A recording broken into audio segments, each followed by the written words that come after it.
ನಮಸ್ಕಾರ ಸ್ನೇಹಿತರೆ. ರವೆ ಮತ್ತು ರಾಗಿ ಹಿಟ್ಟನ್ನು ಉಪಯೋಗಿಸಿ ಮಾಡಿರುವಂತಹ ಉಪ್ಪಿಟ್ಟಿದು ತುಂಬ ಟೇಸ್ಟಿಯಾಗಿತ್ತು. ಹೇಗೆ ಮಾಡೋದು ಅಂತ ನೋಡೋಣ.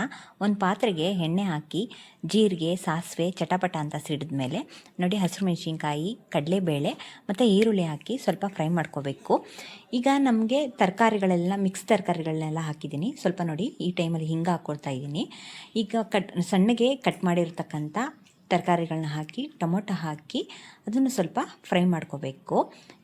ಈಗಲೇ ನಾನು ಉಪ್ಪು ಹಾಕ್ತಾಯಿದ್ದೀನಿ. ಈಗ ಉಪ್ಪು ಹಾಕೋದ್ರಿಂದ ತರಕಾರಿಗಳಿಗೆ ಉಪ್ಪು ಹಿಡಿಯುತ್ತೆ, ಹಾಗೆ ತರಕಾರಿನೂ ಬೇಗ ಬೇಯುತ್ತೆ. ನೋಡಿ ಈ ಟೈಮಲ್ಲಿ ನಮ್ಗೆ ಎಷ್ಟು ಬೇಕೋ ಅಷ್ಟು ಅಳತೆಯಲ್ಲಿ ರವೆ ಹಾಕ್ಕೊಂಡು ತರಕಾರಿ ಸಮೇತನೇ ನಾವು ಇದನ್ನು ಹುರ್ಕೋಬೇಕು.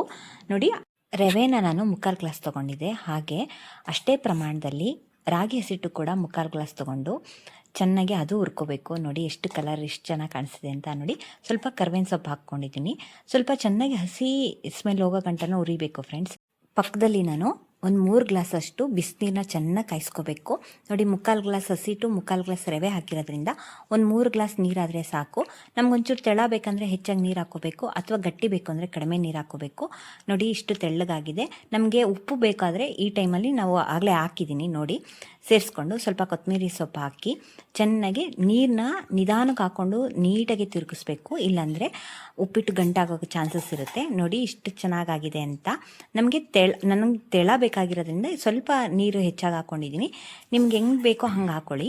ನೋಡಿ ಅದ್ರ ಮೇಲೆ ತುಪ್ಪ ಹಾಕಿ ಸ್ವಲ್ಪ ಹೊತ್ತೊಂದು 10 ನಿಮಿಷ ಪ್ಲೇಟ್ ಮುಚ್ಚಿ ಬಿಟ್ಬಿಡ್ಬೇಕು. ನೋಡಿ ಎಷ್ಟು ಚೆನ್ನಾಗಾಗಿದೆ, ತುಂಬ ಟೇಸ್ಟಿಯಾಗಿತ್ತು. ಎಲ್ಲರೂ ಇಷ್ಟಪಟ್ಟು ತಿಂತಾರೆ. ಒಂದು ಸತಿ ಟ್ರೈ ಮಾಡಿ ಫ್ರೆಂಡ್ಸ್. ಸಬ್ಸ್ಕ್ರೈಬ್ ಮಾಡಿ ಫ್ರೆಂಡ್ಸ್. Thank you.